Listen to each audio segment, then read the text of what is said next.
Founders agreement के ऊपर आज का सेशन है। और बहुत सारे लोगों ने या तो बना लिया होगा या नहीं बनाया होगा या सोच रहे होंगे बनाने के बारे में, या अभी तक उसके बारे में कभी सोचा ही नहीं होगा। एक पॉइंटर वहां पे हमने लिखा है कि co-founder is the irreplaceable puzzle piece. मतलब ऐसा इसलिए लिखा है यहाँ पे क्योंकि हम लोग ऐसा सोचते हैं कि हम लोग को फाउंडर एक ले आए, लेकिन को फाउंडर है क्या, उनका रोल क्या होता है, क्या उनसे एक्सपेक्टेशन होती है, ये सब चीज शायद हम लोग शुरुआत में नहीं सोचते हैं। दोस्ती में हम लोग कई बार या रिश्तेदारी में हम लोग कई बार बिजनेस स्टार्ट तो कर देते हैं, लेकिन दिक्कत क्या है कि वो जो रिश्तेदारी बनती है वो बहुत ही लीगली और डॉक्यूमेंटेड और आयरन क्लैड डॉक्यूमेंट से बनती है। तो उसको तोड़ना या उसको छेड़ना बड़ा मुश्किल होता है।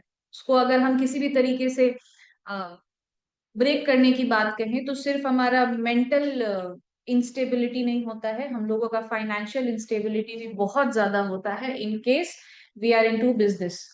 इसीलिए मैंने वहां पे एक लाइन लिखा है कि let there be clarity in the relation. Clarity रहने का मतलब ये है कि जब हम लोग किसी के साथ भी बिजनेस में आते हैं या किसी को हम अपना को फाउंडर बनाते हैं, तो आप एक बात समझिएगा कि मेरे दिमाग में एक आइडिया ने इजाद लिया, एक आइडिया उपजा, और हम उस आइडिया को शेयर कर रहे हैं किसी के साथ। शेयर करने का मतलब सिर्फ ये नहीं है कि हम आइडिया बता रहे हैं। शेयर करने का मतलब ये भी है कि उससे जो भी मॉनेटरी बेनिफिट्स होगा इन द फ्यूचर, हम प्लान कर रहे हैं कि हम उसके साथ शेयर करें। सिर्फ आइडिया बताना किसी को इज अ डिफरेंट थिंग, लेकिन जब हम किसी को कह रहे हैं कि भाई I am proposing you to be the co-founder, हम आपको अपनी कंपनी में को फाउंडर डालना चाहते हैं या शेयर होल्डर डालना चाहते हैं, तो आप सिर्फ उसके साथ आइडिया नहीं शेयर कर रहे हैं, उस आइडिया से जो भी मॉनेटरी बेनिफिट होगा, छोटा बड़ा पॉजिटिव नेगेटिव वट एवर, वो सारा कुछ आप उसके साथ शेयर कर रहे हैं। जब आप हम इतनी इतनी ज्यादा चीजें शेयर कर रहे हैं, जो मेरे दिमाग की उपज है उसको हम किसी दूसरे के साथ में शेयर करने की बात कर रहे हैं, तो आप समझिए सुनने में बहुत अच्छा लगता है कि मुझे उस पे पूरा भरोसा है।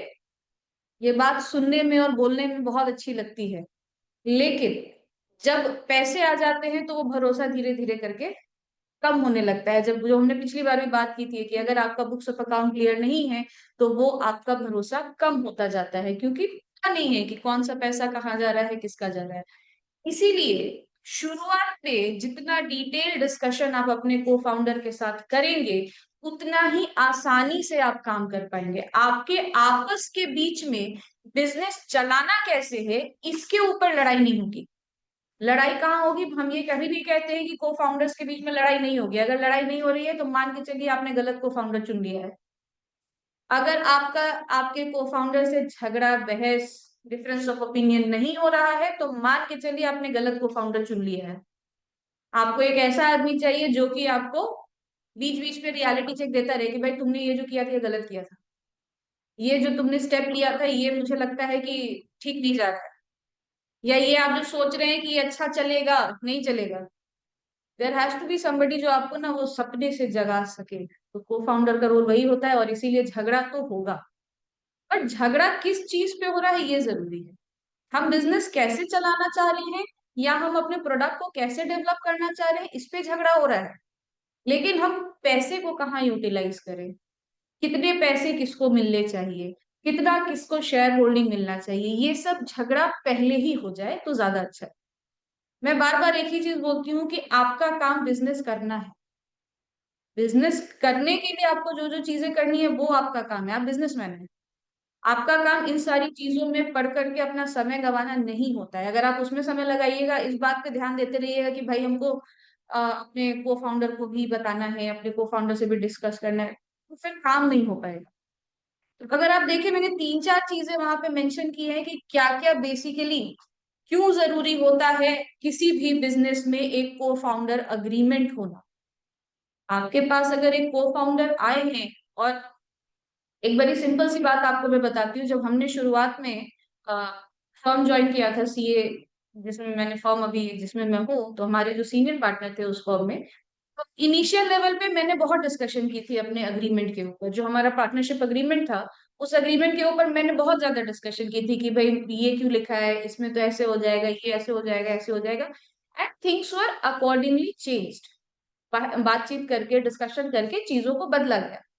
सब कुछ हो गया, साइन हो गया, उसके बाद उन्होंने एक बहुत अच्छी बात मुझसे कही कि पल्लवी, जिस दिन अग्रीमेंट देखने की जरूरत पड़ गई ना, उस दिन पार्टनरशिप तोड़ दो, क्योंकि भरोसे पे चलता है बिजनेस। और जिस दिन आपने अपना अग्रीमेंट देखने की जरूरत पड़ गई, मतलब कि आपके जो बेसिक थॉट प्रोसेस है बिजनेस को चलाने में, उसमें ही कहीं डिफरेंस आ रहा है। और जब बेसिक थॉट प्रोसेस में डिफरेंस है, तो बेहतर है कि आप अलग अलग बिजनेस करें। अगर हम लोग एक विजन के साथ में काम नहीं कर पा रहे हैं, तभी मुझे वो देखना पड़ रहा है कि अच्छा अग्रीमेंट क्या बोलता है, अग्रीमेंट के हिसाब से मैं इसको कंप्लाई करवा लूं। तो जब उस पे बात आ जाती है ना, तो बेहतर होता है that you should part ways. आप दोनों अलग अलग बिजनेस करें, आप दोनों का बिजनेस करने का तरीका अलग है। देर इज नो हार्म कि आप दोनों अलग अलग काम करें। ऐसा कहीं नहीं लिखा है कि 7 जन्मों का रिश्ता बन गया। वो आप तोड़ सकते हैं, लॉ में उसका प्रावधान है, आप तोड़ सकते हो। तो एनीवे, 3-4 बातें हैं जिसमें आपको क्लैरिटी होनी चाहिए, और ये सारी चीजें अगर आप अपना एक प्रॉपर को फाउंडर एग्रीमेंट बनाते हैं, तो आपको उन जगहों पे दिक्कत नहीं आएगी। एक चीज वहां लिखा है, आईपी प्रोटेक्शन। मान लीजिए कि मेरा कोई एक डेवलप किया हुआ कोई एक टेक्नोलॉजी है, वो टेक्नोलॉजी मैंने डेवलप किया है, मुझे साइंस समझ आता है, मुझे मार्केटिंग, मुझे बिजनेस समझ नहीं आता। तो मैंने अपने एक भरोसे के आदमी को अपने साथ टीम में रखा। मैंने बोला कि भाई, मुझे सिर्फ साइंस समझ में आता है, मुझे ये पता है कि इस टेक्नोलॉजी को चलाना कैसे है, इसको मेंटेन कैसे करना है, इसको अपग्रेड कैसे करना है, इसे बेचना कैसे है, ये मुझे नहीं आता। तो हम तुमको अपने बिजनेस में इंक्लूड कर रहे हैं ताकि तुम उससे उसे मोनेटाइज कर सको। But at the end of the day वो टेक्नोलॉजी मेरा है।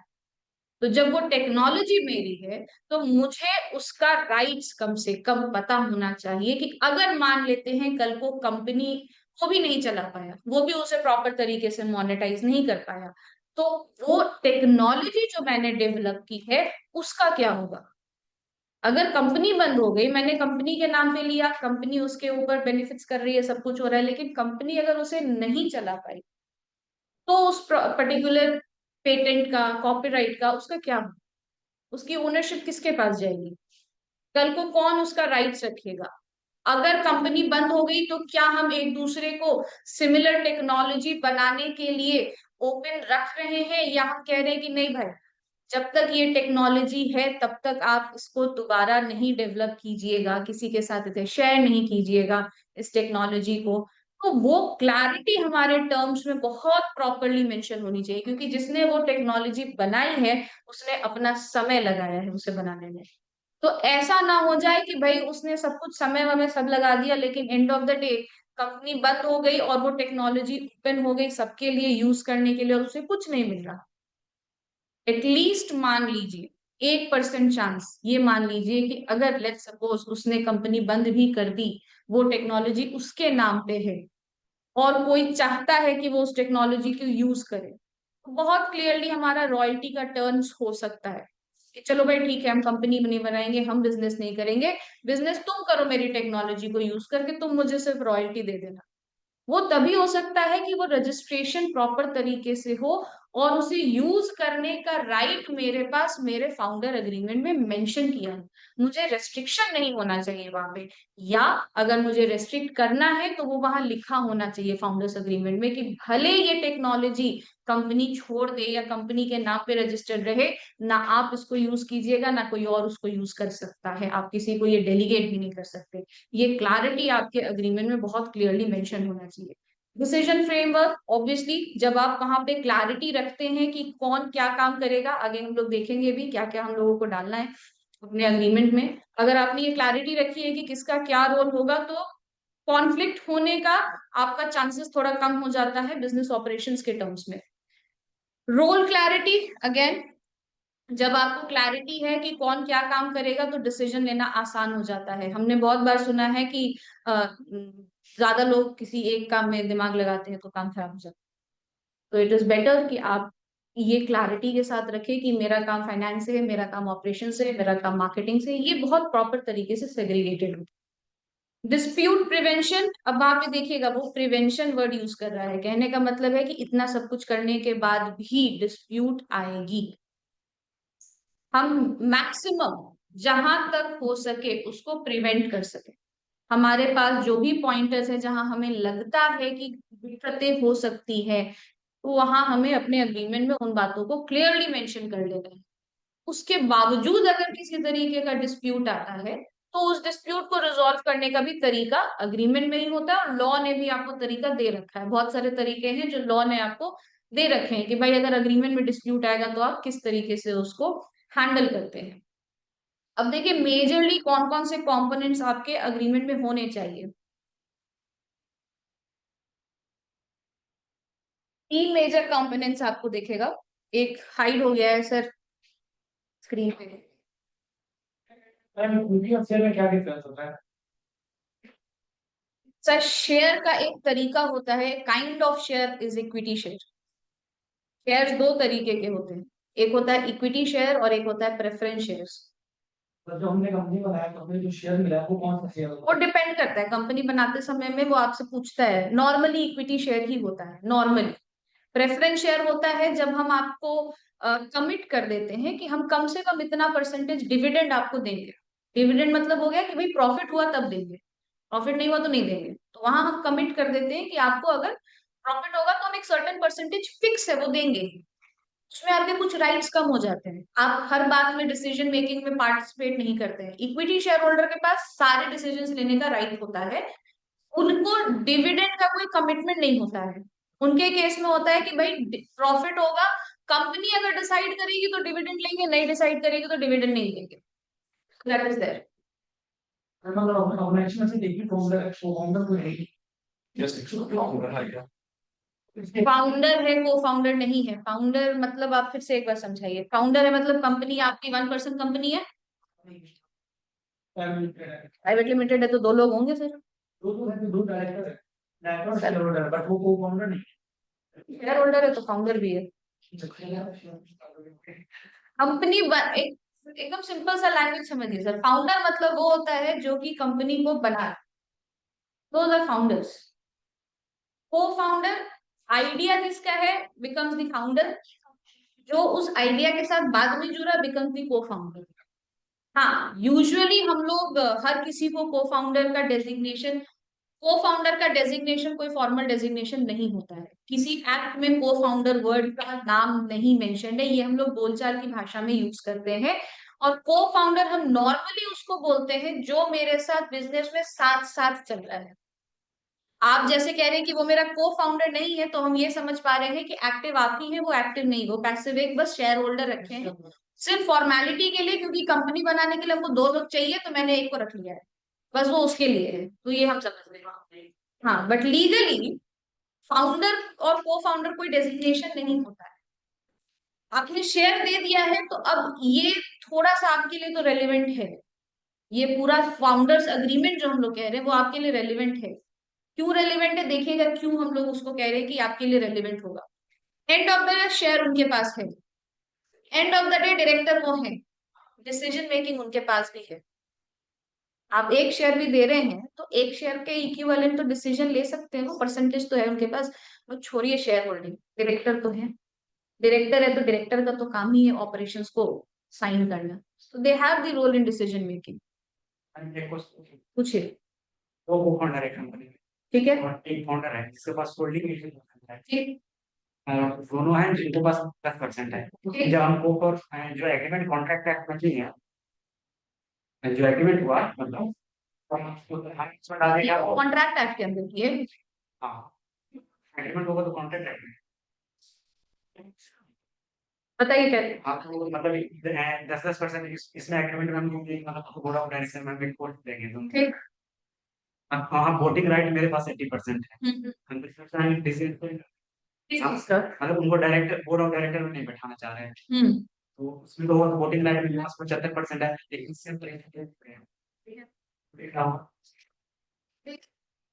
कंपनीज एक्ट में मैक्सिमम काम जो होता है डेली बेसिस का, वो करने का राइट होता है डायरेक्टर के पास। तो जब तक डायरेक्टर डिसीजन नहीं ले रहा है तब तक वो शेयर होल्डर तक जाएगा नहीं। क्रोनोलॉजी समझिए इस पूरे इवेंट का। जैसे डायरेक्टर का मीटिंग हुआ, डायरेक्टर डिसाइड किया, डायरेक्टर डिसीजन लेने के बाद शेयर होल्डर का मीटिंग बुलाता है, शेयर होल्डर उसमें अपनी मीटिंग में डिसीजन लेते हैं। कहने का मतलब ये है कि जब तक डायरेक्टर का रेजोल्यूशन नहीं आएगा तब तक शेयर होल्डर का रेजोल्यूशन नहीं हो सकता है, नॉर्मल सिनारियो में। एक्सेप्शनल सिनारियो में आप शेयर होल्डर हैं, आप ले सकते हैं। एक्सेप्शनल सिनारियो में अगर होगा वैसा सिनारियो, आपको निकालना है किसी को, आपको दोनों डायरेक्टर को निकालना है, आप शेयर होल्डर है, एजीएम में दोनों डायरेक्टर का रिटायरमेंट कर दीजिए, लेकिन कर सकते हैं। हाँ, मेरे पास 80% ऐसे शेयर होल्डर भी एग्रीमेंट किए हुए हैं। शेयर आपके पास, उसके लिए एग्रीमेंट क्या करना है, वो तो आपके पास वैसे भी शेयर होल्डिंग है। तो ये फिर वर्ड हो जाएगा, क्या चीज? वो कॉमन एग्रीमेंट में वो ऐड हो जाएगा। तो जैसे कि मान लिया है कि आपके पास 10% शेयर रहेगा तो भी एक डायरेक्टर रहेगा। अब क्या लिखा है मतलब इसमें लिखा हुआ है एग्रीमेंट, एग्रीमेंट में? आपका लिखा हुआ है कि अगर आपके पास 10% होल्डिंग है फिर मैं मतलब एज ए डायरेक्टर वो देख रखूंगा, मतलब बोर्ड में।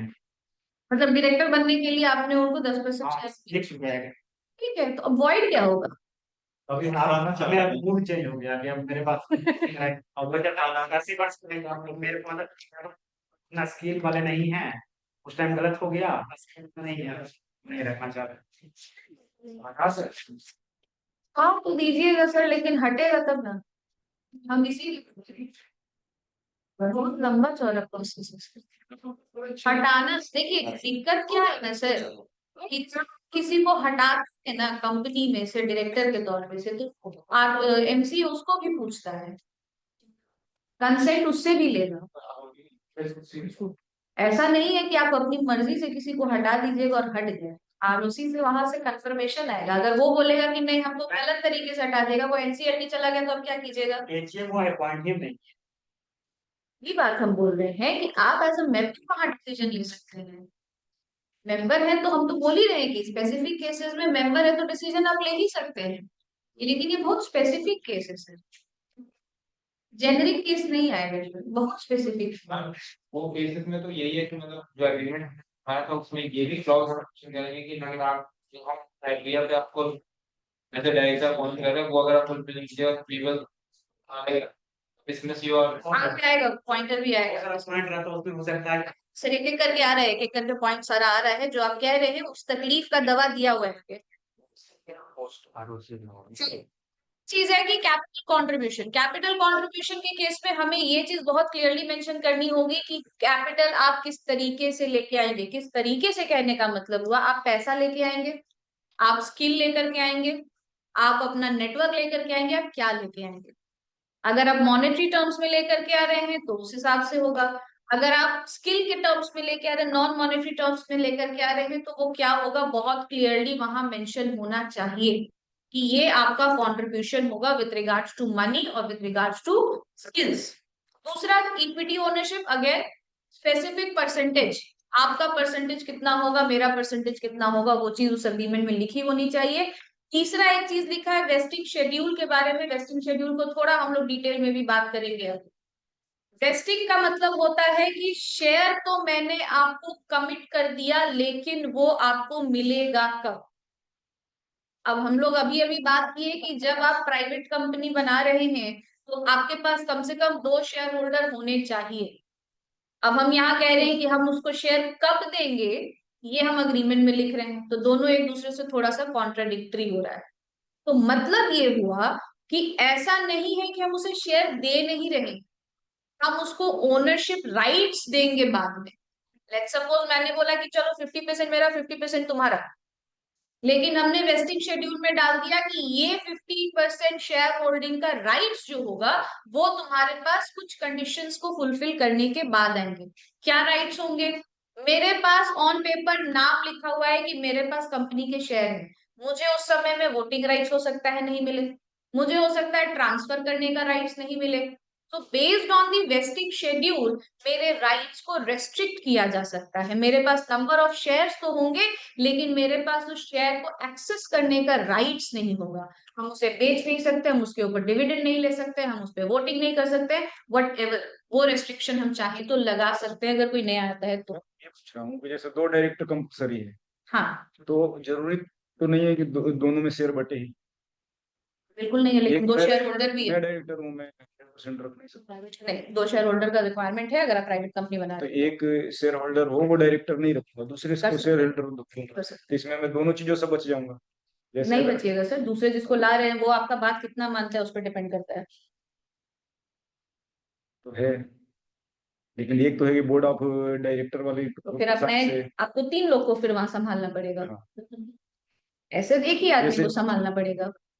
जब आप डायरेक्टर बना रहे हैं उसी को, जो आपका को फाउंडर शेयर होल्डर है, तो आपको एक ही और आदमी को संभालना है। आप कह रहे हैं कि हम एक शेयर होल्डर लेके आएंगे और हम 2 डायरेक्टर भी लेके आएंगे, हमको 3 लोग को संभालना पड़ेगा। कंपनी के लिए 2 डायरेक्टर कंपलसरी है। तो सर, दो शेयर होल्डर है वही दोनों डायरेक्टर बन जाएंगे। ऐसा तो कहीं नहीं लिखा है कि जो शेयर होल्डर वो डायरेक्टर नहीं बन सकता। ठीक है, बनेगा, लेकिन आगे आने वाले वही बोल रहे हैं कि आपको 3 लोग को संभालना पड़ेगा। आप कितना लोग को संभालना चाहते हो, आपकी मर्जी। आप एक आदमी को संभालना चाहते हैं, एक आदमी को संभालिए। शेयर है, शेयर तो बाहर का भी जैसे लोग है वो लेते हैं, बिल्कुल लेते हैं। एक तरीके से वो हो जाएगा जो कंपनी में दखल अंदाजी न करे। फिर हम आपसे क्या बोल रहे हैं, जिसको आप लेके आ रहे हैं वो दखल अंदाजी नहीं करेगा, इसका गारंटी क्या है? उसके राइट्स तो लिमिट कर सकते हैं, कैसे करेगा? उसका शेयर से संबंधित रहेगा। शेयर है ना उसके पास, हाँ, शेयर से राइट उसके पास कुछ कैसे आपका बात मानेगा, इस बात का गारंटी है? आप बताइए सोल्यूशन क्या है? कोई सोल्यूशन नहीं है। हम तो बोल रहे हैं कम आदमी रखिए शुरू में, ताकि कम आदमी को संभालना पड़े। 4 आदमी रखिएगा तो 4 आदमी को देखो, संभालना पड़ेगा। इसमें ये तो नहीं कहा गया कि कितना परसेंट शेयर दूं, बस यही है ना कि 2 आदमी के पास शेयर है, आप एक शेयर देके रखिए, 1% शेयर दे सकते एक शेयर रखिए, एक क्यों दीजिएगा, हैं, एक एक शेयर। शेयर। बाकी सब अपने पास, तो काम भी हो गया अपना, कहानी भी नहीं बनी। नहीं, तो वहां पे भी दिक्कत है सर। क्या दिक्कत है? एक्ट में कहीं कहीं पे ये लिखा हुआ है कि आप परसेंटेज शेयर होल्डिंग पे नहीं, नंबर ऑफ शेयर होल्डर्स पे जाइएगा। तो जब वहां आपके पास 99% है लेकिन उधर 2 शेयर होल्डर है, तो आप फंस जाइएगा। Majority in the number of shares and majority in the number of share holder, दोनों तरीके का है आपका इक्वेशन एक्ट के अंदर। तो जहां पे वो इक्वेशन आ जाता है कि नंबर ऑफ शेयर होल्डर, वहां फंस जाइएगा। तो समझना है कि ताकि इसीलिए तो सर ये बनवा रहे हैं ना। चलिए अगला कंप्यूटर। में दोनों तीनों का रेजोल्यूशन पास होना, कम 2 लोग आपके साथ होंगे तभी आप काम कर पाइएगा। चाहे गोल लाना हो। कुछ कुछ एक्ट के, कंपनीज एक्ट के अंदर कुछ कुछ प्रोविजन बोलता है कि majority in the share holding, मतलब मेरे पास 50% से ज्यादा शेयर है and majority number of share holders, वहां पे मेरे पास 100% 99% हो, बाकी 2 लोग नहीं मान रहे, हम कुछ नहीं कर पाएंगे एक अकेले। तो इसीलिए दिक्कत तब आएगा जैसे 2 को एग्रीमेंट कर लिया, बहुत सारा एक्सटर्नल जैसे शेयर होल्डर जरूरत के हिसाब से आए हैं। दिक्कत तब आएगा कि मतलब अगर परसेंटेज इधर उधर होगा, जैसे इन्वेस्टर कुछ आए, तब फिर वहां पर दिक्कत आएगा, बहुत तरह का। दिक्कत तब आता है जब 2 आदमी के बीच में क्लैरिटी नहीं होगी। क्लैरिटी सब कुछ आपका आ जाएगा को फाउंडर एग्रीमेंट में। नहीं, स्टार्टिंग में क्लैरिटी रहती है, नहीं नहीं, जैसे क्लैरिटी नहीं रहती है सर। पैसे आने के बाद वो मन तो नहीं रहता है क्लैरिटी से। क्लैरिटी अगर होगा तो फिर दिक्कत ही नहीं आएगा, आप पेपर में लिख दीजिए पहले ही। एग्रीमेंट इसीलिए बना रहे हैं ना सर, एग्रीमेंट में क्लैरिटी होनी चाहिए ना। बिल्कुल। चलिए अगला बोलता है कि और क्या क्या चीजें आपके अग्रीमेंट में होनी चाहिए। एक लिख रखा है हमने कि रोल्स एंड रिस्पॉन्सिबिलिटीज, जिसको हम लोग बार बार कह रहे हैं कि कौन सा फाउंडर किस काम के लिए रिस्पॉन्सिबल होगा, इसकी क्लैरिटी आपके अग्रीमेंट में बहुत क्लियरली मेंशन होनी चाहिए। अगर मैंने लिखा है कि मेरा काम सिर्फ और सिर्फ ऑपरेशन से रिलेटेड होगा, सामने वाला फाउंडर मार्केटिंग के लिए क्या कर रहा है नहीं कर रहा है उसमें मेरी दखल अंदाजी तब तक नहीं होगी जब तक कि मुझे लगे कि वो अनरीजनेबल है। अगर मुझे लग रहा है कि भाई मेरा 2 करोड़ का बिजनेस है और ये 1.5 करोड़ का मार्केटिंग में खर्चा का प्लान बना रहा है, इट इज अनरीजनेबल, मेरा वहां दखल अंदाजी हो सकता है। लेकिन डे टू डे बेसिस पे वो किसको एम्प्लॉय कर रहा है, किसको वो किस मीडियम से वो एडवर्टाइजमेंट कर रहा है, कौन सा मार्केटिंग एजेंसी के साथ वो अग्रीमेंट कर रहा है, मेरा उसमें कोई दखल अंदाजी नहीं होना चाहिए, वो मेरी क्लैरिटी होनी चाहिए वहां पे। अगर मैंने किसी को हायर किया है on the terms of operations, तो सामने वाले का उसको निकालने का राइट भी नहीं होना चाहिए। बस एक चीज लेकिन ध्यान रखिएगा, अगर आपके को फाउंडर ने किसी एम्प्लॉय को निकाल दिया तो कोशिश कीजिएगा उसको राइट ऑफ ना करें। क्योंकि अगर मान लेते हैं कि एक फाउंडर है वो निकाल दिया, दूसरा फाउंडर उसको रख लिया, तो उस एम्प्लॉय की नजर में दूसरे फाउंडर की इज्जत खत्म हो जाएगी और वो काम नहीं करेगा। तो इसीलिए इस बात की क्लैरिटी हमेशा रखिएगा कि अगर डिसीजन एक बार ले लिया गया है by one of the founders, उसके डोमेन का डिसीजन, तो आप कोशिश करें कि उसको राइट ऑफ ना करिए, अनलेस एंड अनटिल आपको फिर वही बोलेंगे कि आपके आइडियोलॉजीज में, प्रिंसिपल्स में ही लगता है कि नहीं चल पाएगा, तो फिर छोड़ दीजिए, फिर उस तरीके से फिर काम नहीं हो पाएगा। तीसरा है decision making process. Decision making process जो हम अभी बात कर रहे थे, कि अगर मुझे मालूम है कि मेरा बिजनेस अभी 2 करोड़ रुपए का टर्नओवर कर रहा है, अप टू कितना रुपया, 20,000, 25,000, लाख, 15 लाख, कितना रुपया एक आदमी के हाथ में है कि वो अकेले डिसीजन ले सकता है। अगर उससे बियॉन्ड किसी तरीके का आउटफ्लो हो रहा है, या मेरी कंपनी के स्ट्रक्चर में किसी तरीके का कोई चेंज हो रहा है, तो मुझे सामने वाले से पूछ के करना है या मुझे अकेले करना है। किसकी कितनी ऑटोनॉमी है काम करने की, दायरा जिसको हम कहते हैं, कि मेरा कितना दायरा है, कितने हद तक हम डिसीजन ले सकते हैं, और किस उसके बाद सामने वाले से भी पूछना पड़ेगा। तो वो डिसीजन मेकिंग का क्या प्रोसेस होगा, इसकी क्लैरिटी भी मेरे अग्रीमेंट में बहुत क्लियरली मेंशन होनी चाहिए।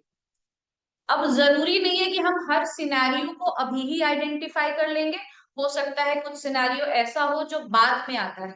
अगर वैसा कोई सिनेरियो आता है जिसको हमने शुरुआत में एग्रीमेंट करते समय में एंटिसिपेट नहीं किया था, तो कोशिश कीजिएगा कि उस तरीके के सिनेरियो को भी अपने अग्रीमेंट के अंदर में फॉर्मलाइज कर ले बाद में जाके। नहीं तो फिर वही होगा कि वो डिसीजन में डिफरेंस ऑफ ओपिनियन आएगा, चीजें ठीक से नहीं चलेंगी, बिजनेस की जगह पे आप एक दूसरे पे फोकस कीजिएगा, बिजनेस चल पाएगा। So rather than focusing on each other, आप बिजनेस पे फोकस करें तो ज्यादा अच्छा है। और ये सबसे इम्पोर्टेंट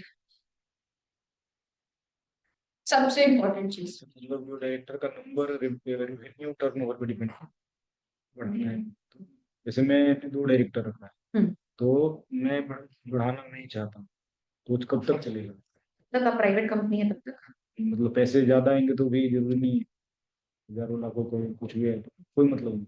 जब तक आप प्राइवेट कंपनी है, आपके ऊपर में तो रिक्वायरमेंट इसमें नहीं। जो बोर्ड ऑफ डिसीजन आता है, तो फिर ज्यादा डायरेक्टर होगा तभी रहेगा या 2 डायरेक्टर में भी रहेगा क्या, उसका थोड़ा क्लियर मुझे। मतलब से नहीं समझूंगी। जैसे बोर्ड ऑफ डायरेक्टर होता है ना, 14-15 जो कुछ। बोर्ड ऑफ डायरेक्टर, 2 डायरेक्टर को भी बोर्ड ही बोलते हैं। अच्छा।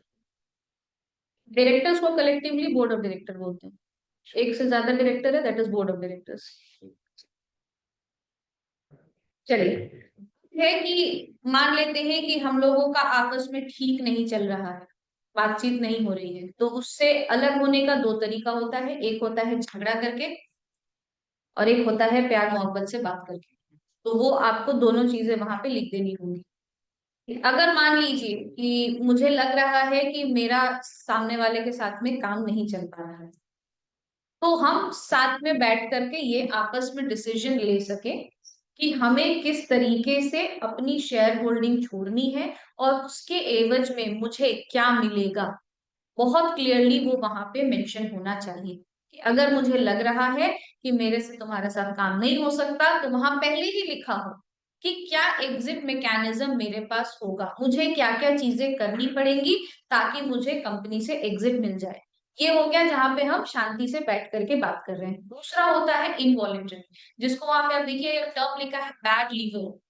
बैड लीवर कॉन्सेप्ट होना चाहिए आपके फाउंडर्स एग्रीमेंट में। बैड लीवर कंसेप्ट एक्चुअली है क्या? कहता है हम लोग कहावत सुनते हैं ना कि एक खराब मछली पूरे तालाब को खराब कर देती है, सॉर्ट ऑफ थिंग। तो अगर मान लीजिए आपने अपनी कंपनी के कुछ पॉलिसीज बना रखे हैं, कुछ आपने अपना विजन रखा है, सामने वाले को जब आपने इंडक्ट किया था तो आपने उसे पहले ही बता दिया था कि भाई मेरे काम करने का तरीका ये है, हम इससे ज्यादा नहीं बेंड हो सकते अपने रूल्स रेगुलेशंस प्रिंसिपल्स को लेकर। अगर आपको लगता है कि ये मेरे साथ आपका चल जाएगा इन प्रिंसिपल्स के साथ, तो आप मेरे साथ ज्वाइन कीजिए, वरना आप मत ज्वाइन कीजिए। मान लीजिए शुरू में उसने भी किसी लालच में बोल दिया हाँ ठीक है करते हैं, धीरे धीरे आपको भी समझ आया कि नहीं इससे नहीं हो पा रहा है, तो मेरे अग्रीमेंट में बहुत क्लियरली मेंशन होना चाहिए, जो हम कहते हैं ना कि इसको कॉम्प्रोमाइज नहीं कर सकेंगे।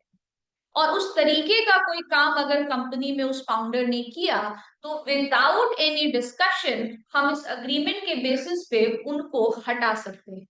क्योंकि अग्रीमेंट में सिग्नेचर उनका भी है, जहां लिखा है कि अगर मैंने ये काम किया तो मेरी एग्जिट हो जाएगी कंपनी से। ये बकायदा वहां पे लिखा हुआ होना चाहिए। जैसे अगर आपका कभी अपने जॉब ऑफर लेटर वगैरह अगर आपने देखा हो तो उसमें लिखा रहता है कि अगर ये सारी चीजें में से आपने कुछ भी किया तो कंपलसरी टर्मिनेशन आपका होगा without giving any further notice. वो लिखा होता है आपके ऑफर लेटर में। अब समझिएगा, एम्प्लॉय के साथ एम्प्लॉयर का टेम्पररी रिलेशन है और तब भी वो वहां पे ये बात मेंशन करता है। आपका आपके फाउंडर के साथ एक सॉर्ट ऑफ परमानेंट रिलेशन है। आपको तो लिखना ही चाहिए कि ये नो नो कॉम्प्रोमाइज एरियाज है। मेरी कंपनी में अगर आपने फ्रॉड किया आप अगले दिन निकल जाइएगा। मेरी कंपनी में अगर आपने अपना इतना मिनिमम समय नहीं बिताया इन दी ऑपरेशंस जो आप कमिट कर रहे हैं तो आप निकल जाइएगा। वट जो भी आपके लिए लग रहा है कि this is no compromise for me, वो आपके अग्रीमेंट में बकायदा मेंशन होना चाहिए। इसके अलावा अगर किसी तरीके का कॉन्ट्रैक्चुअल ये हो गया उनका क्या बोलते हैं नॉन कॉम्पिटेंस हो गया, इंसॉल्वेंट हो गए और मेंटली अनस्टेबल हो गए, तो ये सब तो लॉ के अंदर में लिखा रहता है कि आपको कैसे उसे अलग करना है अपने कंपनी से। वो कैसे अलग होंगे अगर उनका किसी भी तरीके से कॉन्ट्रैक्चुअल नॉन कॉम्पिटेंस हुआ तो किस लेवल पे हमें उन्हें हटाना है या क्या प्रोसीजर होगा। ये सारा आपके अग्रीमेंट में बहुत क्लियरली मेंशन होना चाहिए। अगर आप नहीं मेंशन करेंगे तो वो जाकर के बाद में आप बिजनेस में कम और कोर्ट में ज्यादा लिखेंगे, क्योंकि उसको भी तकलीफ होगी तो वो कोर्ट जाएगा। कोर्ट जाएगा तो वो आपको भी लेके जाएगा। तो आप बिजनेस करिएगा या कोर्ट में आगे पीछे करिएगा वो आपका डिसीजन होता है। बन गई है, डायरेक्टर भी बन। इनिशियल में हमें पता नहीं था किस बारे में सर? ये एग्रीमेंट के बारे में। ये एग्रीमेंट आपस में साइन हुआ नहीं तो उसका क्या समाधान? अब बना लीजिए, आज के डेट में अगर वो सारी चीजें ना माने तो हटा दीजिए, कंपनी बंद कर दीजिए। बिना बंद किए हो क्या समाधान? कुछ नहीं, बिना एग्रीमेंट के हमने जैसे कर दीजिए। क्यों पहले नहीं करेगा? क्यों नहीं करेगा सवाल ये है। वो एक शेयर होल्डर भी है, डायरेक्टर भी है, हमारे बराबर ही बराबर है। हमारे साथ तो तालमेल हो ना हो बहुत सारी बात। तो सर आप जब शुरू किए होंगे काम करना तो तालमेल तो बैठा के ही काम करना शुरू किया जाएगा। वही पॉइंट में डिस्कस करना नहीं हुआ उसके उसका क्या है? कंपनी बंद हो जाएगी सर। ऑब्वियसली अगर वो कंपनी छोड़ नहीं रहा है आपके साथ काम भी नहीं कर रहा है तो कंपनी में आके करिएगा क्या? एक हेडेक ही है आपके लिए ना। आप जान रहे हैं कि आप डिसीजन नहीं ले सकते उस कंपनी के अंदर अकेले, कंपनी बंद कर दीजिए, सिंपल है। बंद करने के लिए भी तो साइन उसका एनसीएलटी में चले जाइए, उसके बाद वो भी जाएगा, परेशान होगा। आप अपने हिसाब से दूसरा कंपनी, एनसीएलटी क्या होता नेशनल कंपनी लॉ ट्रिब्यूनल, है? वहां चले फिर जाइए। FIR एफआईआर नहीं होता है सर, वहाँ केस ही होता है। जहाँ पे आप बोल देते हैं कि दूसरा वाला डायरेक्टर मेरे से बात नहीं कर रहा है, कंपनी नहीं चल सकती है, तो आप अपने हिसाब से कॉग्निजेंस लेकर के कंपनी बंद कर दीजिए। मतलब तो एनसीएलटी अपने सरेंडर हिसाब से एक साइड से सरेंडर। एक तरीके से, लेकिन एनसीएलटी फिर वो सुनेगी, सारी बातें सुनेगी। सुनने के बाद अगर उसको लगता है कि आप ठीक बोल रहे हैं तो वो अपने हिसाब से फिर वो कंपनी को वाइंड ऑफ करने का ऑर्डर दे देगी।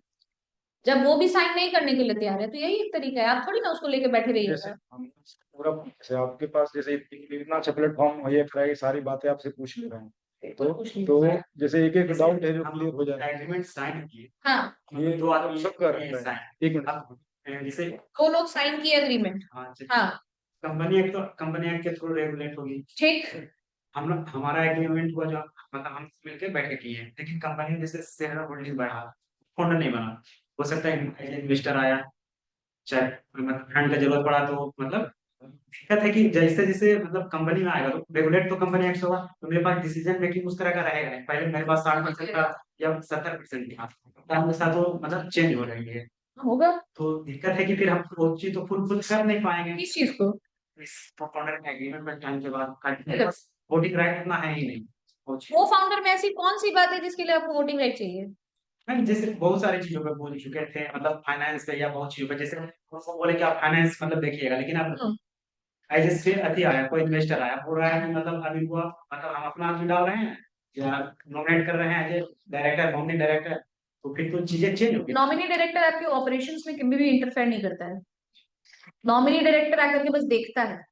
अगर मतलब और भी अति किया जाए, सीएफओ कर दिया गया अपॉइंटमेंट, तो फिर सीए भी आपके काम तो नहीं करेगा सर, काम वही करेगा। सीएफओ अपॉइंट हुआ है तो सीएफओ भी आपके शेयर होल्डर जो है उसको आंसर करेगा। शेयर होल्डर का काम कंपनी चलाना नहीं होता है सर। लेकिन डिसीजन मेकिंग में उसका ज्यादा हो जाएगा तो फिर तो हमारे पास ही दिक्कत। किसका? कौन सा डिसीजन? सवाल ये समझना चाह रहे हैं। बोर्ड में अपॉइंटमेंट नहीं दे रहा है। फिर आप समझिए, आप शेयर होल्डर के तौर पे बात कीजिए या आप डायरेक्टर के तौर पे, दोनों कंफ्यूज मत होइए। देखिए मैम, दिक्कत ये होता है कि जैसे हम दो मिलकर एग्रीमेंट मिलकर किए हैं, लेकिन किस हैसियत से किए, डायरेक्टर या शेयर होल्डर? फाउंडर को होता है शेयर होल्डर या डायरेक्टर? मैम। डायरेक्टर तो देख, मेरा कहना पहले एक एग्रीमेंट हुआ, फाउंडर को होना लीगल टर्म नहीं होता है, फिर आपको कह रहा है। चाहिए। शेयर होल्डर के तौर पे आपने एक दूसरे से एग्रीमेंट किया कि हम दोनों कंपनी के शेयर होल्डर बनेंगे। हाँ। शेयर होल्डर का काम होता है कंपनी में पैसे लाना।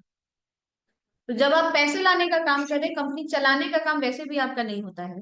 नॉर्मली आप डायरेक्टर भी अपॉइंट हो जाते हैं तो आप कंपनी चलाते हैं, that is a different thing. लेकिन शेयर होल्डर के तौर पे आप बिजनेस नहीं करते हैं। जब इन्वेस्टर आता है तो आप समझिए कि इन्वेस्टर भी अपना पैसा लेके आ रहा है, तो वो चाहेगा कि मेरा बिजनेस मेरे हिसाब से चले। हाँ। अगर आप इस बात पे अग्री करते हैं तब उनको इन्वेस्टर लेके आइए, अगर आप नहीं अग्री करते हैं तो मत लेके आइए इन्वेस्टर। अगर वो अपना हुआ था, जो मेरा पहले से एग्रीमेंट शेयर हाँ। था, वो हम नहीं फुलफिल कर पा रहे हैं, क्यों नहीं कर पाइएगा? क्योंकि बहुत सारी चीज वो अपने हिसाब से बोलेगा और हम अपने हिसाब से। सर, तो बेसिक जो आपका शेयर होल्डर फाउंडर अग्रीमेंट बना है उसमें कोई ऐसी बात तो नहीं होगी जो कंपनी के चलाने के अगेंस्ट होगी। उसमें तो यही बात लिखा होगा ना कि आप इस प्रॉफिट पे इतना शेयर कीजिएगा, इस तरीके से काम कीजिएगा। 50% शेयर किया शुरू में, ठीक है। 5% मैं ट्रांसफर हो जाऊंगा, लेकिन अब वो चीज फुलफिल नहीं हो पा रहा है। नहीं होगा। मतलब कहा कि आप इन्वेस्टर में ले आए जो 20 या 25। जब इन्वेस्टर आएगा तो आप इन्वेस्टर से बोलिएगा कि मेरा ऑलरेडी एक को फाउंडर एग्रीमेंट है इस आदमी के साथ। वो बोलेगा कि भाई ये अग्रीमेंट अगर एग्जीक्यूट करोगे तो मैं तुम्हारे साथ नहीं काम करूंगा। तो आपके पास ऑप्शन है, या तो आप उस को फाउंडर एग्रीमेंट को एग्जीक्यूट कीजिए और बोले कि नहीं भाई हमको तो मेरा को फाउंडर ज्यादा प्यारा है, हम उसके साथ ही करेंगे। या आप उसको ये बोलिए, अपने को फाउंडर को मनाइए कि नहीं बाबा हमको तो अभी पैसा का जरूरत है, ये बोल रहा है कि एग्रीमेंट में चेंज करो, तो हम लोग आपस में एग्रीमेंट को चेंज करते हैं और उसको लेके आते हैं। पड़ेगा।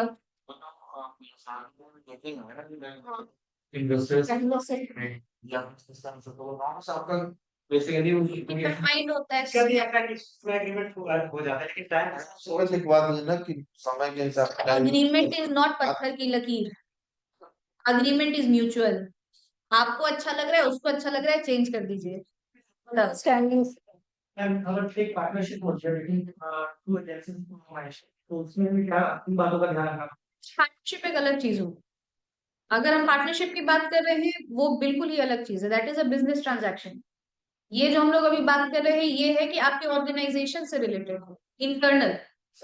हाँ, इनसाइड द ऑर्गेनाइजेशन। पार्टनरशिप जब हम लोग बात करेंगे तो सर बिल्कुल ही अलग हो गया, उसके बारे में हम लोग बात कर सकते हैं बाद में।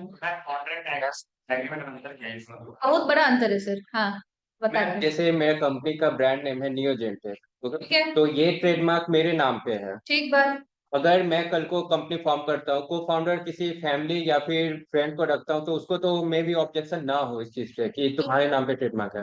बट कोई को फाउंडर विथ इन्वेस्टमेंट लाता हूँ या शेयर होल्डर पे पास यूज करता हूँ, क्या वो ये ऑब्जेक्शन उठा सकता है कि जो ब्रांड नेम है वो पर्सनली तुम्हारे नाम पे क्यों है, कंपनी के नाम पे ट्रेडमार्क क्यों नहीं है?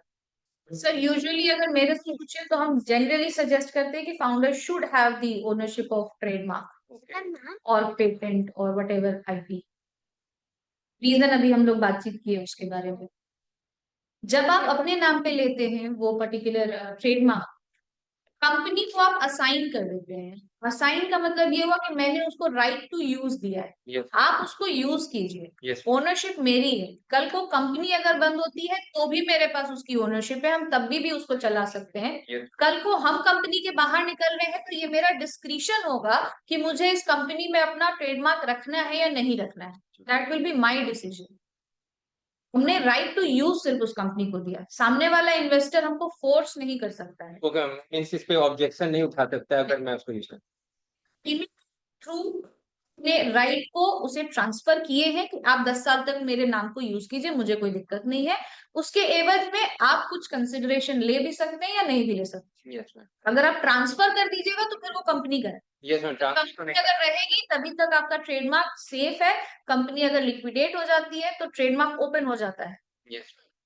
तो वो ट्रेडमार्क का क्या हमें रिइंबर्समेंट मिलेगा स्टार्टअप इंडिया के हाथ से, स्टार्टअप इंडिया एमएसएमई से? नहीं सर, एमएसएमई के अंदर मिलेगा। एमएसएमई में ये उद्यम रजिस्ट्रेशन वाले कोई मिलेगा ना, उद्यम रजिस्ट्रेशन तो कंपनी के नाम से इंडिविजुअल के नाम से भी होता है। individual। एक्सक्यूज मी जी बहुत ऑड सा क्वेश्चन है वही ना। जैसे कंपनी को कुछ होता है तब ट्रेडमार्क खत्म हो जाएगा, लेकिन अगर फाउंडर को कुछ हो जाएगा तो फिर ट्रेडमार्क का क्या होगा? हो जाएगा सेम सेम चीज। नॉर्मली दो चीजें हो सकती हैं, इसके बारे में अगर आप कहिएगा तो हम आईपी के जो एक्सपर्ट है उनको भी आकर के बात करा देंगे। Normally one of the scenarios, क्योंकि ट्रेडमार्क जो होता है is kind of a property या एसेट ऑफ अ पर्सन, तो हो सकता है, ये हम श्योर नहीं है, but there may be chances कि वो आपका इनहेरिट हो जाए to your nominee. Inherited right इसमें नहीं होता। आईपी के राइट में नहीं होगा, शायद पेटेंट में नहीं होगा, लेकिन ट्रेडमार्क के केस में आई एम नॉट श्योर, इसलिए मैंने बोला कि I am not sure on this part कि वो इनहेरिटेंस होगा या नहीं होगा। अगर कंपनी के लिए है, मतलब अभी तो ऐसा कोई प्रॉब्लम नहीं है, बट अगर कंपनी के नाम पे मतलब हमारा ट्रेडमार्क ट्रेडमार्क अपने कंपनी के नाम, ठीक है, तो क्या फिर पर्सनल कर सकते हैं? जस्ट ट्रांसफर किया जा सकता है, ट्रेडमार्क का ट्रांसफर हो सकता है from one party to another, trademark का ट्रांसफर होता है वो, obviously on the portal it is allowed. चाहे तो गिफ्ट डीड से या किसी एग्रीमेंट के थ्रू राइट्स ट्रांसफर कर सकते हैं, उसकी ओनरशिप राइट्स ट्रांसफर कर सकते हैं, ओनरशिप राइट या use rights depending on the circumstances. So sorry, थोड़ा सा सेशन लेट ज्वाइन किया था। बहुत बेसिक से क्वेश्चन है, कंपनी रजिस्टर हो गई है, दो पार्टनर्स हैं, डायरेक्टर्स हैं, दोनों 50-50 का शेयर है, क्या उसके बाद भी जो एक एक्टिव फाउंडर है एज को फाउंडर उसको बोल सकता है को फाउंडर एग्रीमेंट साइन? बिल्कुल बोलना चाहिए, 50-50 शेयर होने के बाद बिल्कुल बोलना चाहिए। मेरे हिसाब से हम लोगों को इनिशियली इस बात का आइडिया नहीं होता है, इसीलिए बहुत ज्यादा दिक्कतें आती हैं शुरुआत में, but it is very important कि आप एक फाउंडर्स एग्रीमेंट कर लें। when we are selling to investors, ये investors ये भी check करते हैं कि like if we have onboarded CEOs or CFOs or co-founder, then our agreement gets signed or not, उसमें कुछ असर पड़ता होगा ना? पहले अग्रीमेंट हमारा उनके साथ साइन है कि नहीं, सीएफओ सीटीएम के साथ साइन। यूजुअली देखिए, हम फिर सेम बात हम दोबारा कह रहे हैं कि इन्वेस्टर को भी चिक चिक नहीं चाहिए होता है। इन्वेस्टर भी चाहता है कि जब हम कंपनी के साथ जुड़ रहे हैं देयर इज अ क्लैरिटी। अगर आप लोग धीरज सर के सेशन में थे तो धीरज सर की बात आपने सुनी थी कि वो भी चाहते हैं कि कंपनी का जो माहौल है, एनवायरमेंट है, वो आपका ठीक रहे, compliant, plus since it is human based तो आपस में भी उन लोगों का केमिस्ट्री ठीक रहना चाहिए। केमिस्ट्री ठीक रहने का एक तरीका, सबसे आसान तरीका होता है अग्रीमेंट। अगर अग्रीमेंट में मुझे मालूम है कि ये सारी बातें लिखी हुई हैं, कल को अगर कुछ होगा भी तो मेरा राइट सेफ है, तो मेरा मेंटली हम क्लियर है, फिर हम कोई भी काम कर रहे हैं तो हम मेंटली बहुत फ्री होते हैं उस काम को करने के लिए, बिकॉज हमको मालूम है कि it is written on the paper. कल को कुछ भी साउथ होगा तो पेपर में लिखा हुआ है, I can comply to that. तो इन्वेस्टर को एक थोड़ा सा आप ये कहिए कि थोड़ा कॉन्फिडेंस रहता है कि जो भी लोग कंपनी में एसोसिएटेड हैं they are very clear with their rights and duties, इसलिए वो थोड़ा सा हो सकता है मांग ले आपसे वो डॉक्यूमेंट। नहीं भी है हमारे पास, we can always ask the investor कि if you have some specific terms आप बताइए, हम आपस में ये agreement may be will fulfil that, if it is a requirement we can fulfil that. और मुझे नहीं लगता है कि जो आपके साथ काम कर रहा है उसे बहुत तकलीफ होगी वो अग्रीमेंट साइन करने में। तकलीफ है तो मुझे लगता है पहले मैम कि तो जब ये जो फाउंडर्स एग्रीमेंट है तो ये क्या दोनों फाउंडर्स, दोनों डायरेक्टर्स का रिस्पॉन्सिबिलिटी डिफाइंड रहेगा कि अगर मैं एक्टिव मेंबर हूँ और मैं अपने पैसिव मेंबर को बोल रही हूँ हाँ आप ये मेरे लिए एग्रीमेंट साइन कर दीजिए, मैंने ये रेगुलेशन आपके लिए बनाए हैं, तो वो मतलब हो सकता है कि उस पे क्वेश्चन करे कि नहीं हम दोनों के राइट्स और रिस्पॉन्सिबिलिटीज डिफाइन होनी चाहिए, तो क्या इस सारी चीजों की कवर चीज हम लोग डाल सकते हैं। देखिए, दो तरीके से हम लोग काम कर सकते हैं। एक तो ये फाउंडर अग्रीमेंट हम तभी बना रहे हैं जब मुझे मालूम है दैट उसको हम फाउंडर के तौर पे लेके आए हैं। फाउंडर के तौर पे जब हम किसी को लेके आते हैं they can not B passive, they will be active.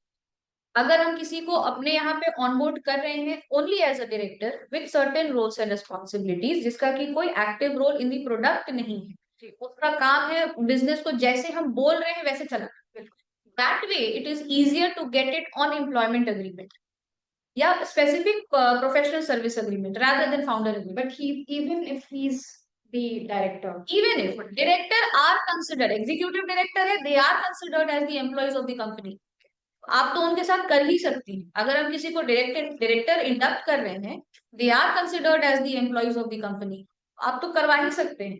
As a director आप उनसे साइन कराइए। किसी को हम फाउंडर का जब डेजिग्नेशन दे देते हैं, इनफॉर्मल डेजिग्नेशन ही है लेकिन हम दे देते हैं, तो उसको हम बहुत बड़ा एक चंक अपने बिजनेस का दे रहे हैं, not just the monetary chunk, जो उसका रेप्यूटेशनल चंक है वो भी हम दे रहे हैं। हम किसी को बोल रहे हैं कि अच्छा ये मेरे साथ डायरेक्टर है कंपनी के, एक सामने वाले के नजर में परसेप्शन अलग जाता है। हम कह रहे हैं कि ये फाउंडर है तो हम उसको इक्वल दर्जा दे रहे हैं अपने साथ। जी, सब कुछ किया मैंने है, सब कुछ आइडिया मेरा है, लेकिन हम उसको इक्वल दर्जा दे रहे हैं। That can not be there, वो नहीं हो सकता है। अगर वो मेरे साथ एक्टिवली बिजनेस में पार्टिसिपेट नहीं कर रहा है तो वो नहीं हो सकता है बराबर। और ये क्लैरिटी मुझे लगता है होनी चाहिए, जिसको हम लेके आ रहे हैं उसके दिमाग में भी ये क्लैरिटी होनी चाहिए कि भाई हम तुमको शेयर होल्डर लेके आ रहे हैं, हम तुमको फाउंडर नहीं बना रहे। फाउंडर बनाने का मतलब है हम उसके साथ सब कुछ शेयर कर रहे हैं, हम रेप्यूटेशन भी शेयर कर रहे हैं। कल को आप बिजनेस बनाइएगा, कल को अगर मान लीजिए वेंडर का कॉल आएगा तो आपको आएगा, उसको नहीं आएगा। तो जब हम वो टेंशन ले रहे हैं तो हम आपको क्यों दे उसका राइट? नहीं दे सकते।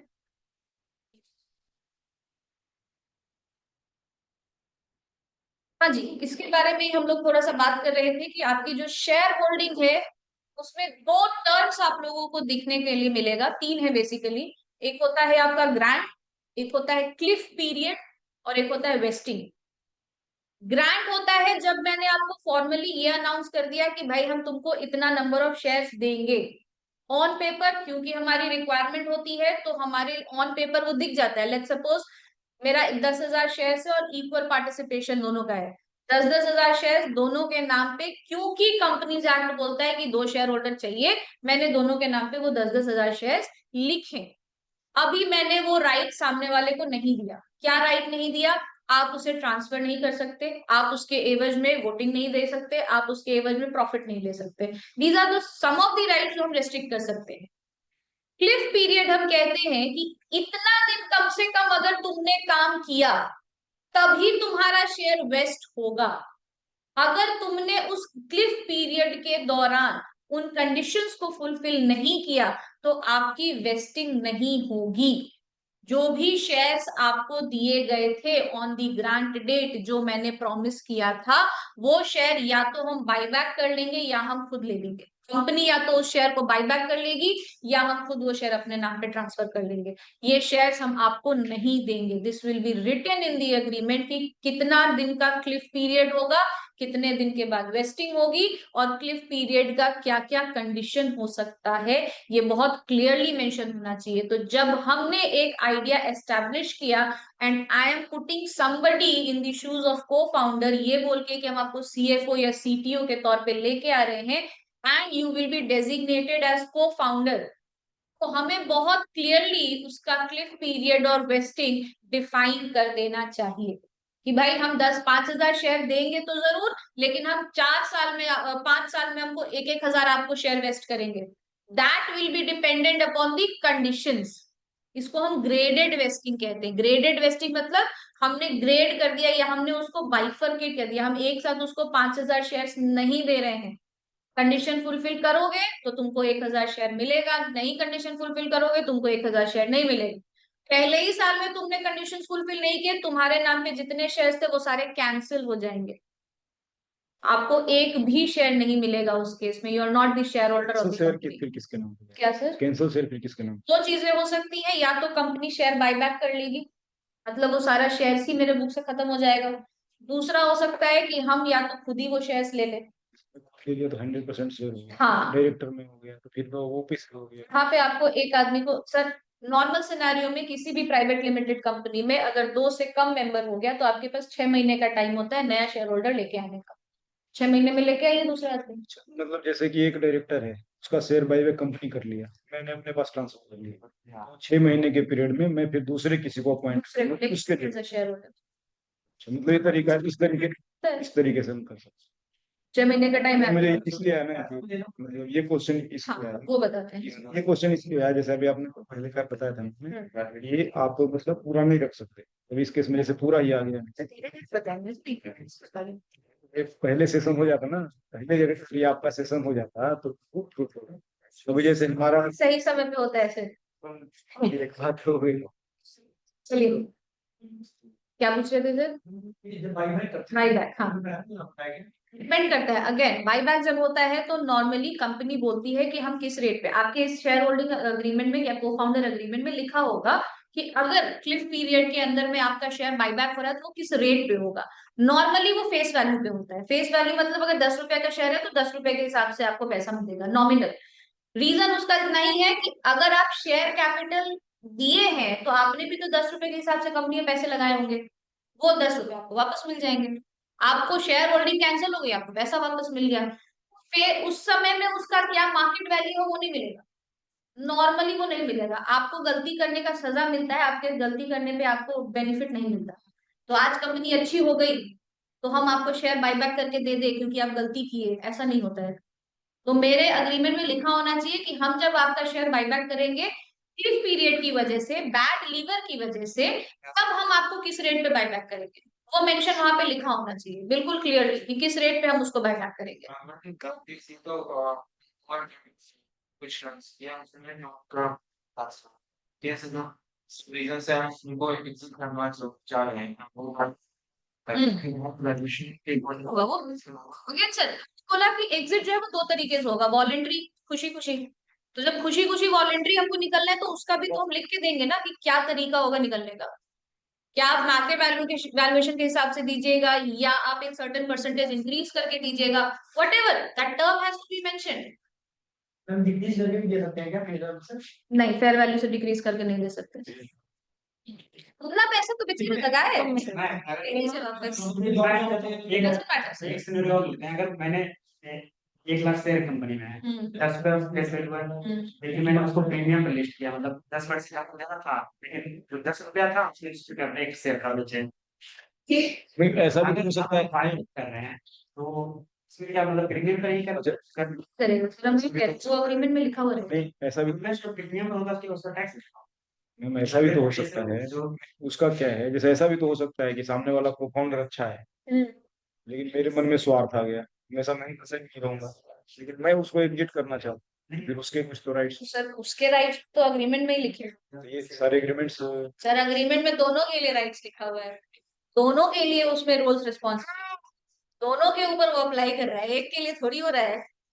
बीच में मतलब फिर जैसे बना के हैं सारा कुछ बनवा लीजिए agreement, करवा लीजिए। फोन में आपकी तरफ से हो जाता है, मतलब हमें कुछ जानकारी है कि इसको कुछ इस पे आगे बात करेंगे हम लोग।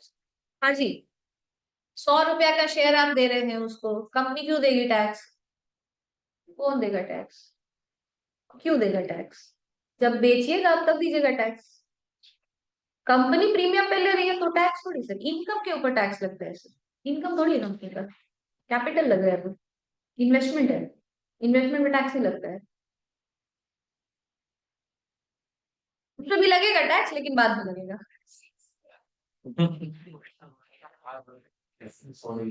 चलिए, अब हमने बात कही कि भाई कितना भी कुछ भी कर लीजिए, क्या ही कुछ लिख लीजिए पेपर के ऊपर में, झगड़ा तो होगा। तो झगड़ा होगा तो क्या करेंगे? झगड़ा होगा तो पहले लिखता है कि आपस में बैठ करके बातचीत कर लीजिए। अगर बातचीत करके सब कुछ सलट गया तब तो अपने अग्रीमेंट में जो चेंजेस, रिक्विजिट चेंजेस है वो चेंजेस को एग्जीक्यूट कीजिए और उन चेंजेस के हिसाब से काम कीजिए। नहीं सलटा तब क्या करेंगे? जब आपस में बात नहीं सलटता है तो कोर्ट जाते हैं। 3 तरीके से इस चीज को किया जा सकता है। पहला तरीका होता है कि हम लोग आर्बिट्रेशन में जाए। आर्बिट्रेशन भी एक तरीके का सेटलमेंट का तरीका होता है। आर्बिट्रेशन मेडिएशन एंड रिकंसिलिएशन एक्ट है जिसके अंदर में स्पेसिफिकली हम किसी एक आदमी को अपॉइंट करते हैं जो हमारे जो लॉ के अंदर में एज एन आर्बिट्रेटर डेजिग्नेटेड होता है। उस आदमी के सामने बैठ करके हम लोग दोनों अपनी अपनी बात रखते हैं, उसका जो भी जजमेंट होगा उस जजमेंट के हिसाब से हम लोग उसे एग्जीक्यूट करेंगे। इट इज इक्वली रिलायबल कह लीजिए, लीगली आपके ऊपर में कंपल्सरी होता है जैसे कोर्ट का ऑर्डर होता है, वैसे ही वो भी आपके ऊपर में एक तरीके से ऑर्डर है। दूसरा तरीका होता है एनसीएलटी, जो हम लोग बात कर रहे थे, नेशनल कंपनी लॉ ट्रिब्यूनल। अगर आपस में बातचीत करके चीजें नहीं सलट रही, हम ईस्ट सोच रहे हैं वो वेस्ट सोच रहा है, तो उस केस में फिर हम लोग जाएंगे एनसीएलटी में। एनसीएलटी आपस में देखेगी कि कौन सही कौन गलत, उस हिसाब से फिर वो डिसीजन देगी और हम लोगों को उस हिसाब से काम करना पड़ेगा। एनसीएलटी से भी बात नहीं सब सलटता है तो फिर हम लोग कोर्ट जाते हैं। That is the last level, उसमें फिर कोर्ट में जाकर के सेटलमेंट होगा। तो यही 2-3 तरीके।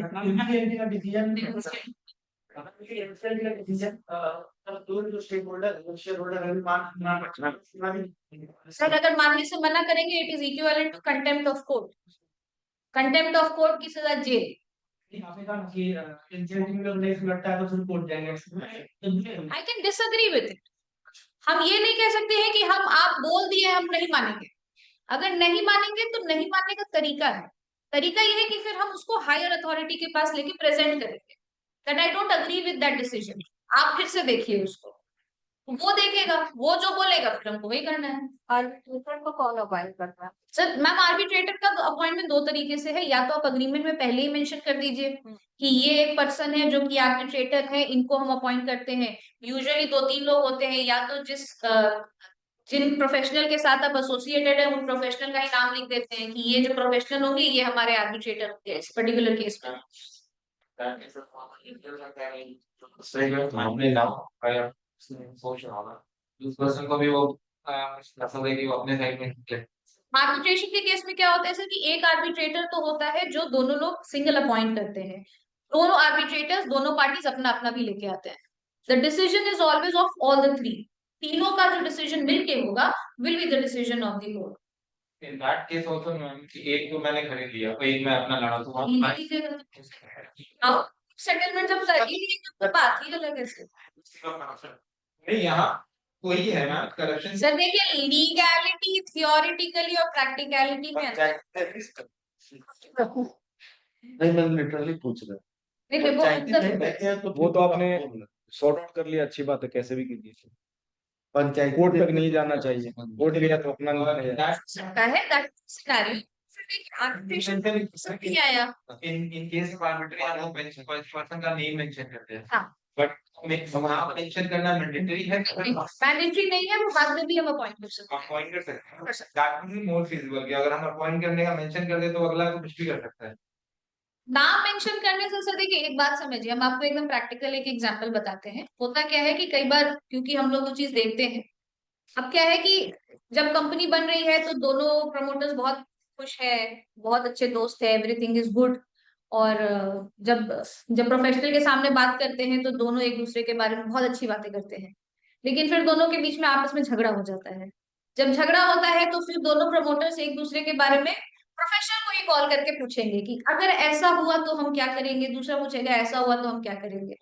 देखा केस में आप समझिए इस बात को, the professional is a professional.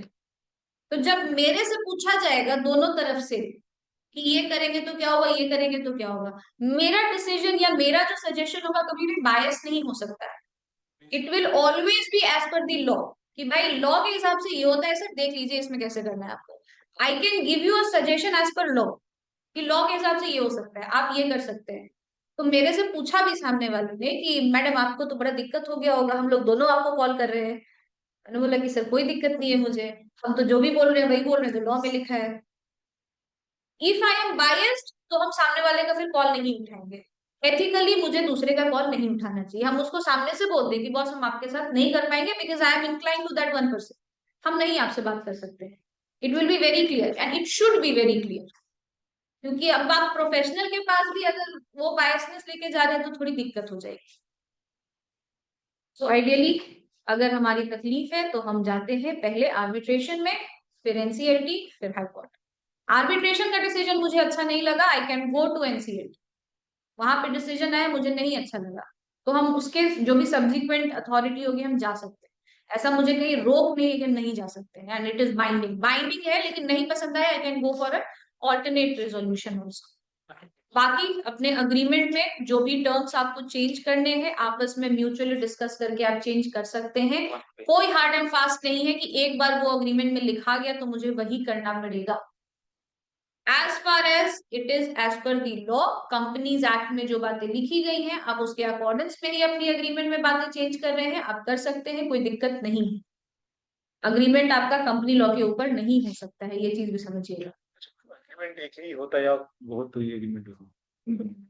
बहुत सारे जैसे मैं एक अग्रीमेंट तो ये ये हो गया मतलब अपना पार्टनर के साथ, हाँ जो आपके साथ इनिशियल है हमारे साथ।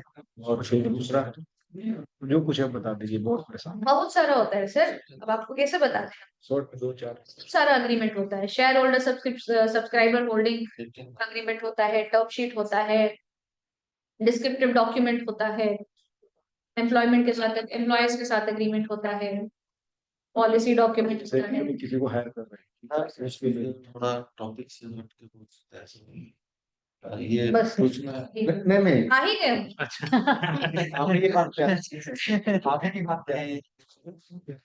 ऐसी कंपनीज एक्ट में हाँ। डायरेक्टर्स रेम्युनरेशन पे कुछ लिमिटेशंस हैं। प्राइवेट कंपनी के ऊपर कोई नहीं, प्राइवेट कंपनी के ऊपर डायरेक्टर रेम्युनरेशन किसी तरीके का कोई भी लिमिट नहीं है, इतना भी मतलब प्राइवेट कंपनी में नहीं है सर।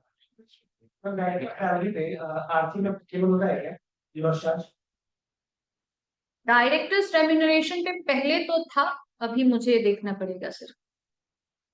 जो सैलरी लेवल पर सैलरी पे नहीं होता है सर, वो प्रोफेशनल फीस पे होगा, कभी भी सैलरी पे नहीं होता।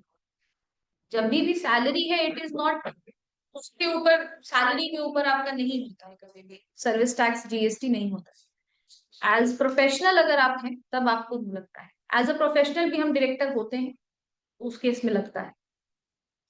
सैलरी पे as far as I know नहीं होता है, लेकिन अगर आप कहिएगा तो मैं एक बार पूछ के बता दूं। अगर ये एग्रीमेंट का जो कुछ टॉपिक का क्या एज ए फॉर्मेट एग्जांपल ये फॉर्मेट मतलब क्योंकि ये तो मतलब पोजीशन वाइज बहुत नहीं नहीं, अग्रीमेंट जो है बहुत ही सब्जेक्टिव मैटर होता है।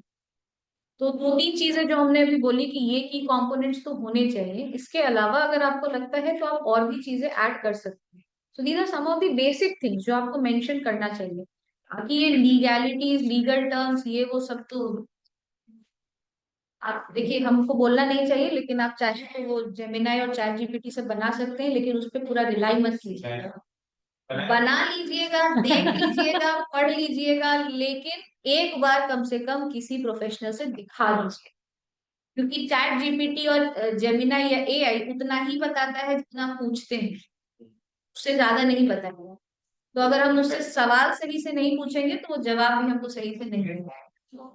Exactly, so the point is कि आप उसको बोलिएगा कि भाई हमको फॉर्मेट दो, तो उसके डेटाबेस में जितना है वो उसको देख के देगा। It may not be as per your requirement, तो आप बनवाइए जरूर, लेकिन एक बार कम से कम किसी प्रोफेशनल से उसको वेटिंग करवा लीजिएगा। उस केस में तो हमारे पास उतना ब्रॉड नॉलेज भी नहीं होता है जो एग्जैक्टली, हम इसलिए कह रहे हैं कि चैट जीपीटी या जो भी एआई टूल आप यूज करते हैं, वो एआई टूल उसके डेटाबेस में जितना भी है, मेमोरी में जितना नॉलेज है वो उसके हिसाब से करेगा। जैसे हम किसी प्रोफेशनल फील भी करते हैं उस केस में भी हमें कॉन्टेक्स्ट जो पता होता है या जिससे हम पुट ऑन करना चाहते हैं, बट ओवर द पास्ट हमें तो अभी काफी स्टाफ नहीं पता है और प्रोफेशनल्स पता है लेकिन वो उतना इंटरेक्शन नहीं हो पाया मतलब फिर सब ये अपना करना है। आपको कम से कम बेसिक एडवाइस तो देना पड़ेगा कि ये मेरा बेसिक रिक्वायरमेंट है, जो हम बोले ना सर कि नो कॉम्प्रोमाइज, ये तो आपको बताना पड़ेगा, उसी के बेसिस पे फिर वो बनाए प्रोफेशनल को। सिमिलरली जो आप जिस तरीके से आप चैट जीपीटी को आप एक बार प्रॉम्प्ट दे देते हैं आपको जवाब आता है, आपको अपने प्रोफेशनल को जवाब देना पड़ेगा, एक बार तो कम से कम उसको बताना पड़ेगा। आप उनको बताइएगा, उस हिसाब से फिर जो भी एआई टूल है सर, एआई टूल के पास में इमोशनल इंटेलिजेंस नहीं होता है, ह्यूमंस के पास इमोशनल इंटेलिजेंस होता है। तो जब वो आपसे और आपके को फाउंडर से साथ में बात करते हैं ना, तो बहुत सारी चीजें उनको समझ आती है कि कौन कौन से पॉइंट पे शायद इन दोनों का हो सकता है, there may be point of let's say conflict. Case में सामने जो प्रोफेशनल बैठा है ना, वो आपके अग्रीमेंट में उन पॉइंट्स को मेंशन करेगा। हो सकता है कि आप एप्रीहेंसिव है उस समय पूछने में कि अरे सामने बैठा है कैसे पूछे, बट प्रोफेशनल्स थोड़े थोड़े साइकोलॉजिस्ट टाइप के लोग होते हैं, तो वो थोड़ा समझ जाते हैं कि ये वाले पॉइंट्स भी मुझे लगता है डाल देना चाहिए। एक्सपीरियंस ही होता है सर, एक्सपीरियंस ही होता है। मैंने बहुत सारे ऐसे प्रोफेशनल्स को देखा है जो साइकोलॉजी पढ़ते हैं। जरूरी होता है, नहीं तो क्लाइंट वो परेशान कर देंगे। क्या क्वेश्चन है मैम? जैसे कि 30th of June आ रहा है, DPT 3 भरने का डेडलाइन है, जी तो we have taken a loan from the startup Bihar industry department as the first. That's not a deposit, so we don't have to pay. No need to मैं क्योंकि contradict हुआ as I have got in WhatsApp status by Kundan sir CS, तो मैं उनसे पूछा तो he told me that हाँ you have to pay. नहीं ग्रांट आई एम कंफ्यूज, भरना है कि नहीं भरना। ग्रांट और लोन फ्रॉम स्टेट गवर्नमेंट और अदर्स, वो चीज जहां तक मेरी अंडरस्टैंडिंग है उसको नहीं डालते हैं, लेकिन कुंदन सर क्योंकि वो सीएस है तो वो ज्यादा बेहतर जाने। अगर आप चाहें तो एक बार उनसे कंफर्म कर सकते हैं। As far as my understanding goes it is not required. क्या ना कि फाइल कर लेने में कोई बुराई नहीं। My point is if you fill that form there is no harm. आप ज्यादा कंप्लायंट हो जाइएगा, कम होने से तकलीफ ज्यादा कंप्लायंट होने से कोई तकलीफ नहीं। It is something like prevention is better than cure वाला। अगर एक कहीं कहीं पे सर लॉ का इंटरप्रिटेशन में कहीं कहीं पे दिक्कत रहती है, तो इफ हिज इंटरप्रिटेशन से इसकी नहीं होना चाहिए, तो आपके लिए ये सेफ है कि हम करके खत्म करें, टेंशन खत्म होगा। Other option is that I should ask my CA क्या करना है। मैम एक रिकॉग्नाइजेशन है बिल्डरॉन नाम की, हाँ जी तो वो अपने एम्प्लॉई या कॉन्ट्रैक्चुअल वर्कर्स के जो सैलरी देते हैं उस पर जीएसटी काट दिया, तो ये कौन से क्लाउज पॉइंट्स नहीं होंगे सर मेरे, ये बात सही बात है। कॉन्ट्रैक्चुअल होंगे सर, कॉन्ट्रैक्चुअल टीडीएस कटता होगा, जीएसटी जीएसटी के अंदर टीडीएस कटता होगा। जीएसटी प्रॉपर 18% जीएसटी डिडक्ट करते हैं वो टीडीएस तो बात है। आरसी के अंदर कर रहे होंगे सर, चेक करिए। मेरे हिसाब से एम्प्लॉइज नहीं होंगे, कॉन्ट्रैक्ट तो नहीं, कॉन्ट्रैक्ट वो कॉन्ट्रैक्चुअल होंगे। हाँ कॉन्ट्रैक्चुअल होंगे तो प्रोफेशनल है, प्रोफेशनल सर्विस दे रहा है गवर्नमेंट को, तो वो आरसी कर रहा होगा सैलरी नहीं, परहैप्स। तो आप मानते हैं सैलरी, उसकी नजर में नहीं। आप एक चीज चेक कीजिएगा, देखिए उसको चेक कर लीजिएगा कि आपका जो टीडीएस कटता है इनकम टैक्स के अंदर वो कौन से सेक्शन में काट रहा है। 194 जे में काट रहा है या 192 में काट रहा है। 192 में काट रहा है तो वो आपको एम्प्लॉय मान रहा है, तो वहां पे जीएसटी का सिनेरियो नहीं है। 194 जे में काट रहा है या 194 सी में काट रहा है तो, या एच में काट रहा है तो वो कमीशन या प्रोफेशनल इनकम के तौर पर काट रहा है। देते हैं टीडीएस करके इनकम टैक्स, सही बात बताया ना, तो सिर्फ 18% टीडीएस और जीएसटी का है। मेरा क्वेश्चन है, प्रूफ ऑफ इक्विटी में कौन सा डॉक्यूमेंट देना चाहिए मैडम? एक तो मैम आप मेमोरेंडम दे सकते हैं, मेमोरेंडम का जो लास्ट पेज होता है उसमें लिखा होता है unless and until there is any change in the shareholding pattern, कि मेमोरेंडम जिस समय कंपनी बनी थी उस समय ये शेयर होल्डिंग था, अभी चेंज हो गया है। एक तो आप वो दे सकते हैं। अगर कोई चेंज नहीं हुआ है तो मेमोरेंडम का वो लास्ट पेज दे सकते हैं और सीए का एक सर्टिफिकेट लग जाता है। अगर चेंज हुआ है, ट्रांसफर हुआ है किसी भी तरीके से, तो बोर्ड रेजोल्यूशन लगेगा, सीए का सर्टिफिकेट लगेगा और SH4 होता है जो ट्रांसफर का फॉर्म होता है वो लगेगा। अच्छा, तो इसमें शेयर होल्डिंग पैटर्न का जो आता है उसका कोई रिक्वायरमेंट नहीं है? Share holding pattern in the balance sheet नहीं, वो पता नहीं, अभी शायद बंद हो गया है, वो एक बुकलेट टाइप का देते थे ना वो, शेयर होल्डिंग पैटर्न के लिए अलग। नॉट बैलेंस शीट में लिखा होता है, लेकिन वो भी सब तभी लिखा होगा when you have more than 5% of equity.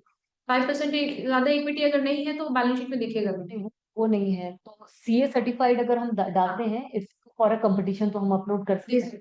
CA certificate दे सकते हैं। मैम अगर शेयर होल्डर चेंज हो रहा है तो उन्हें एमओए चेंज करवाना मसला है। सर एमओए में चेंज नहीं होता है, शेयर होल्डर का नाम एक बार जो चला गया कंपनी बनते समय वही रहेगा मेमोरेंडम में। मेमोरेंडम चेंज नहीं होगा, उसका लास्ट पेज चेंज नहीं होता है। लास्ट पेज में ये लिखा होता है कि कंपनी बनते समय कौन था।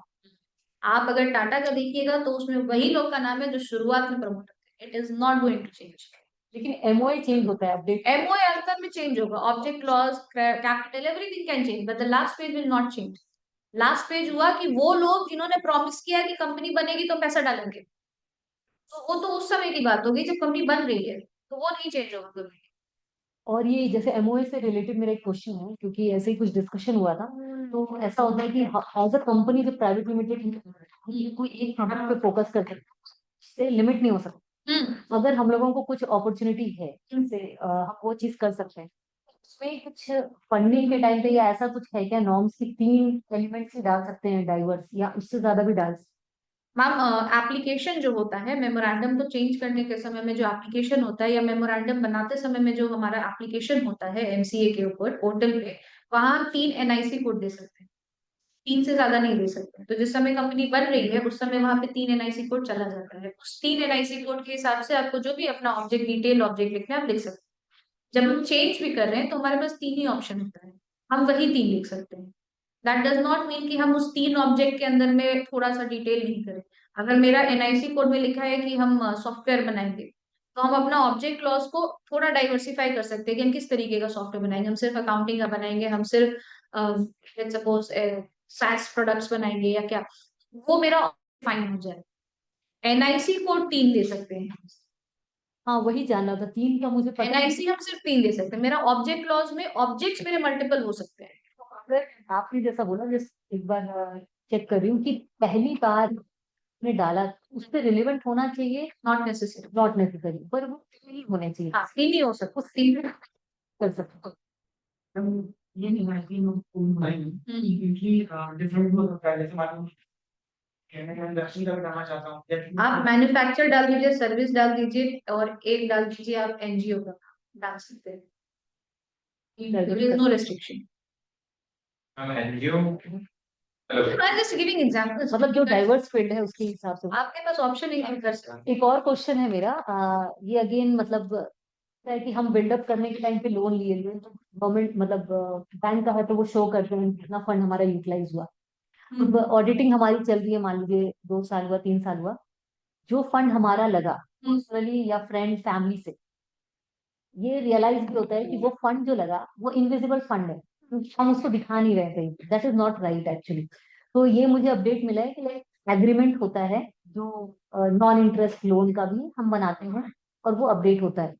तो क्या ये क्लॉज है कि हम ऑडिटिंग में उसको ऐड कर सकें? अभी प्रेजेंट वाला जब होगा ऑडिटिंग उसमें तो ऐड कर सकते हैं, लेकिन प्रीवियस में जो कुछ हमारा इन्वेस्टमेंट है, anything we can do for it? नहीं। प्रीवियस में सर मैम जो चला गया, क्या है कि उसको हमने कहीं दिखाया नहीं। It should have been part of my accounting. अगर मेरे बिजनेस का कोई भी खर्चा हुआ है तो वो खर्चा मेरा बुक हुआ होगा कहीं ना कहीं। हाँ। अगर नहीं हुआ है देन इट इज मिस्ड। इसमें हम ये कर सकते हैं कि मेरे पिछले साल के जो खर्चे हैं उनको हम आज बुक कर रहे हैं, उसका प्रोविजन है अकाउंटिंग के अंदर। हम अपना ऑडिट रिपोर्ट को चेंज नहीं करेंगे।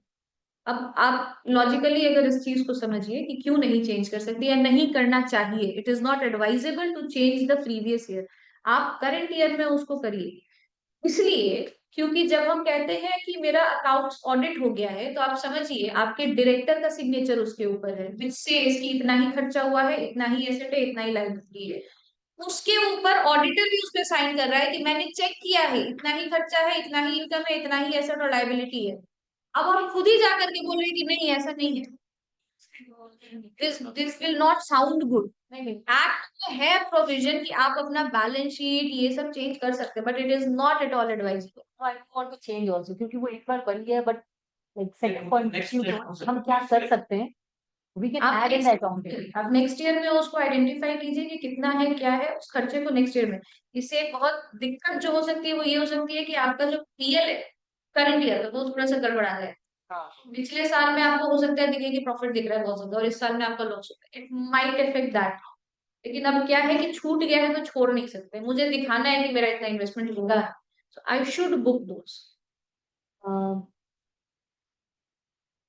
गवर्नमेंट में भी यार बिहार गवर्नमेंट में भी होती है या किसी भी गवर्नमेंट में पिछले साल जो हम खर्च किए जो भी आप बता रहे हैं उसको हम चेंज नहीं कर सकते, बट उसको हम आगे घटनोत्तर चीज में नहीं बोला जाता है, उसको वही करना पड़ेगा।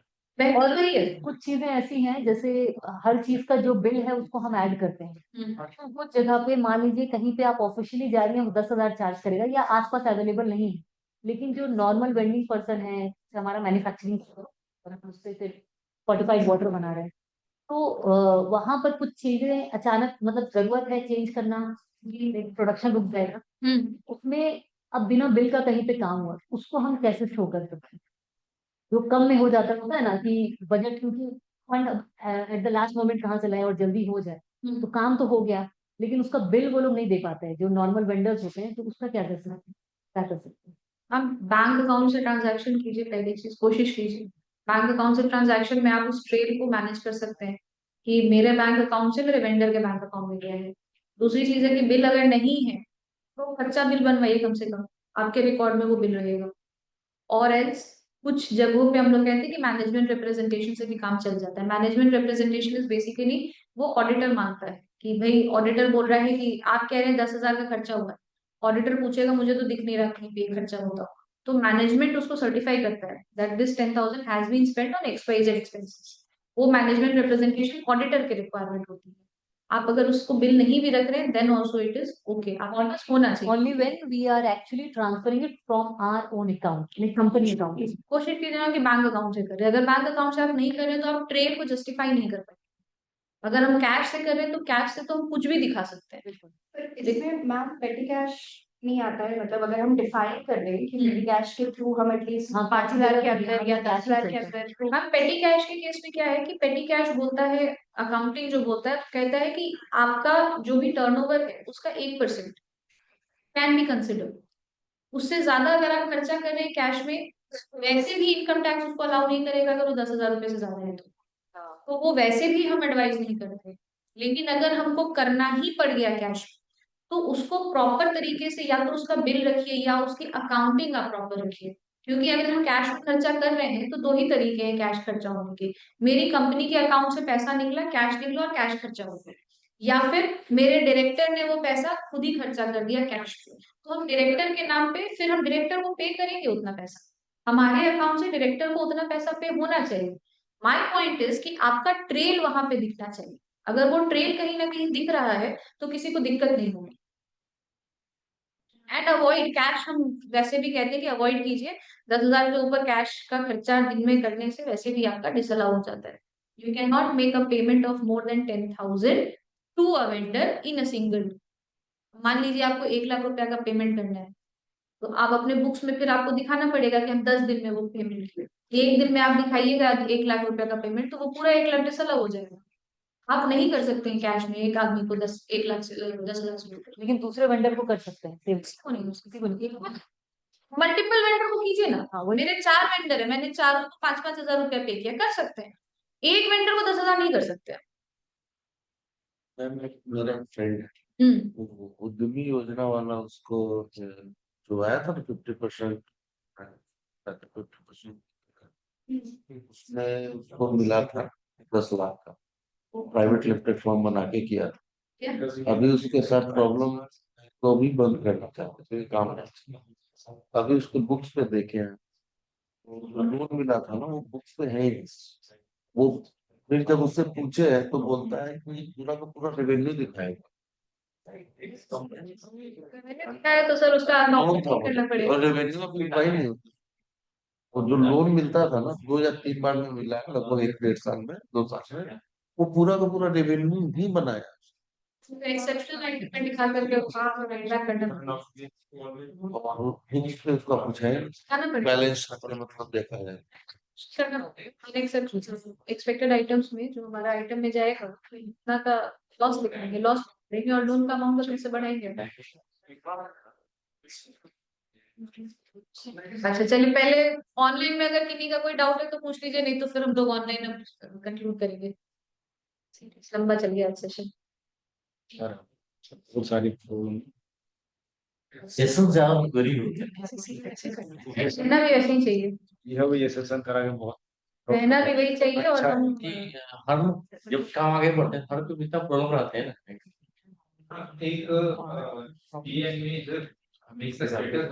जी सर। हाँ जी, बिहार बेस्ड 2017 रजिस्टर्ड कंपनी पर टेक ओवर, मतलब उनके फाउंडर सब काम नहीं करना चाहते हैं। हाँ, ले लीजिए, पैसा दे दीजिए उनको और ले लीजिए, कंपनी आपके नाम पे हो जाएगी, शेयर ट्रांसफर हो जाएगा, डायरेक्टर आप बन जाइए, कंपनी आपकी।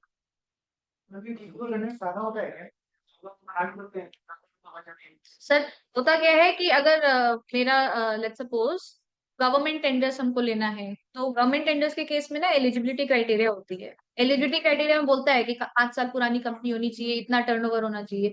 तो अगर मुझे करना है वो काम तो I should take over that. अगर मुझे नहीं करना है, मुझे प्राइवेट क्लाइंट्स के साथ काम करना है, तो मुझे कोई जरूरत नहीं है। या अगर किसी कंपनी का रेपुटेशन अच्छा है तो रेपुटेशन अच्छा होगा तो पेमेंट देना पड़ेगा ज्यादा। बैलेंस शीट देखना ना उसका सर। बैलेंस शीट देखिएगा, डिक्लेरेशन लीजिएगा, सब कुछ करिएगा। बिना ड्यू डिलिजेंस के थोड़ी ले लीजिएगा। इन्वेस्ट, आप उस कंपनी के लिए इन्वेस्टर हैं, आप इन्वेस्टर है तो ड्यू डिलिजेंस कीजिएगा ना।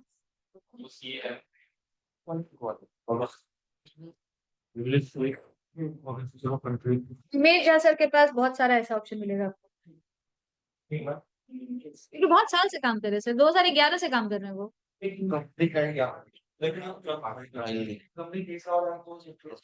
ऊपर जाते हैं गौरव सर, अच्छा चलिए वो सब बात, सब सेम है सर, गौरव सर, अनिमेश सर, सब साथ में।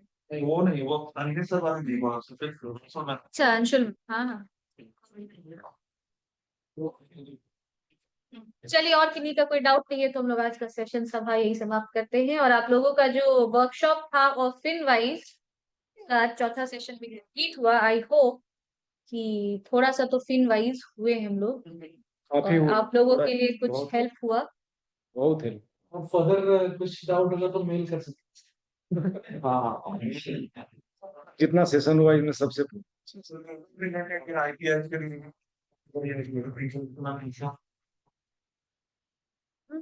नंबर शैलेंद्र सर को। नंबर तो फिर से दे दिया।